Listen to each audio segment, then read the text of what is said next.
Bakit? Ano ba kaso niyan? Nahulihan ko ng damo eh. Sige, pasok mo sa loob. Paimbestigahan mo kay Montalban.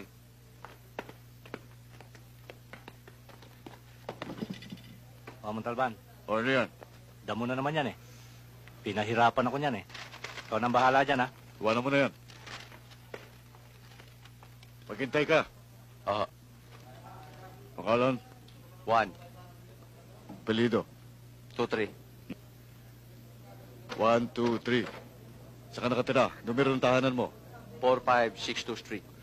4562 Street. Corner 8910 Avenue.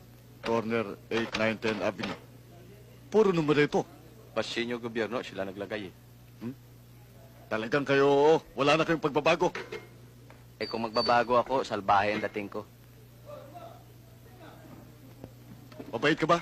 Oo, pinagli ako sa anghel eh. Anghel, gusto mo bang maging kerubin? Di naman ho. Ang gawain nyo, masama. Gawaing satanas yan. Gano'ng katagal ka na nagdadamo? 2 taon ho. 2 taon, ha? Ano naman epekto nito? Maganda. Maganda, ha? Lumalakas yung katawan ko. Hiyang, ha? Hiyang na hiyang ho. Hiyang na hiyang, ha? Hiyang na hiyang.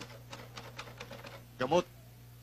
Pag nasobran ako sa pagdamo, nahihilo ako. Gumagamit ako ng syrup. Sirup? Mhm.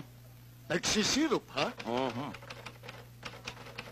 Sa 2 tinanong ko sa'yo. Masama ang dating ng marijuana. Ang masama talaga yun. Kayo ba yung nagmamariwana? Nung araw, Ha? Ano epekto? masama, kaya tinigilan ko. Nagagamot kayo? Hindi. Hindi kayo nakakasakit? Hindi. Sinungaling! Sinisigawan Walang taong hindi naka... Sinisigawan mo na ako! Yeah. Nagkabaliktad ng sitwasyon. Bakit ka tanong ng tanong? Sagot kayo ng sagot. Juan! Ano ba sinasabi ni Sargento na pinag-ahabol ka raw ng pulis? Hinuli ako sa pagdadamot eh. Bakit? Boss, mas maba magdamo? Hindi ba niyo alam na masama magdamo? Eh kung ako nagdadamo eh. Ah, gano'n, ha? Magaman nagdadamo. Anak, ilabas mo nga yung damo. Pakita mo nga sa kanya. Ito, O, anong marka ng damo na yan? oh, Baret. Meron ba barit? Oh, yun yung pagkain ng kuneho, ng kambing at ng kabayo. Anong trabaho mo? Kutsero.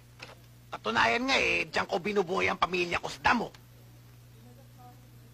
Ah, gano'n. Nagugulan ako. Bakit naman gano'n? Hindi ko agad sinabi sa akin. Hindi nyo agad tinanong!